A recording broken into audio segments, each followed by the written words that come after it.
윤석열 대통령은 대체 어느 나라 대통령입니까?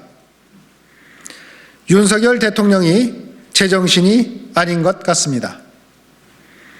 윤석열 대통령이 오늘 작심을 한 듯 국무회의에서 자신의 방일 외교에 대해 장광방설을 쏟아냈습니다. 일본이 수십 차례에 걸쳐 반성과 사과를 표했다. 전임 정부는 수렁에 빠진 한일 관계를 그대로 방치했다며 한일 관계 파국의 책임을 전 정부, 나아가 대한민국으로 돌렸습니다. 이게 대한민국 대통령이 할 소리입니까?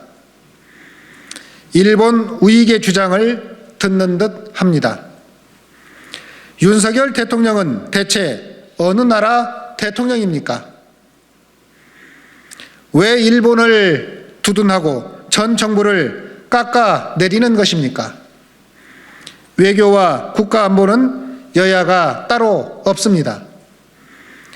그런데 윤 대통령에게는 전 정부와의 차별화가 국익과 국민 자존보다 더 중요했습니까? 윤 대통령은 마치 출구가 없는 미로 속에 갇힌 기분이었다. 손을 놓고 마냥 지켜볼 수는 없었다며 제3자 배상안과 방일 외교를 대단한 결단인 듯 강변했습니다. 윤 대통령이 만들어준 것은 한일 관계를 회복할 출구가 아니라 일본이 과거사의 책임으로부터 도망칠 출구입니다. 피해자는 우리인데 왜 우리가 가해자를 위한 면죄부를 만들어 줍니까? 윤 대통령은 이제는 일본을 당당하고 자신 있게 대해야 한다고도 말했습니다. 우리가 일본에게 당당하지 못하고 자신 없게 대했다는 말입니까? 일본이 원하는 것을 다 내줬으니 일본에 큰 소리 칠 수 있다는 황당무계한 발상을 하고 있는 것은 아니길 바랍니다. 더욱이 윤 대통령은 배타적 민족주의, 반일 외치며 정치 이득 취하는 세력이 존재한다고도 했습니다.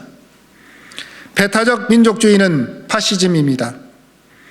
국민과 야당을 파시스트로 매도한 것입니다. 아무리 자신의 방일 외교가 비판받는다고 국민과 야당을 파시스트로 매도하는 대통령이 어디 있습니까?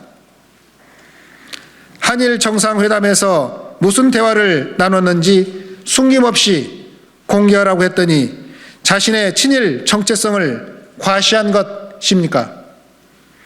이런다고 국민의 자존과 국익을 내준 방일 외교를 정당화할 수는 없습니다. 제발 정신 차리십시오. 잘못된 외교에 대한 비판에 아무리 억지를 부려본들 잘못된 외교가 성공한 외교가 될 수는 없습니다. 윤석열 대통령이 지금 해야 할 일은 제3자 배상안을 철회하고 국민께 굴종적 대일 외교에 대해 사죄하고 반성하는 것임을 분명하게 경고합니다.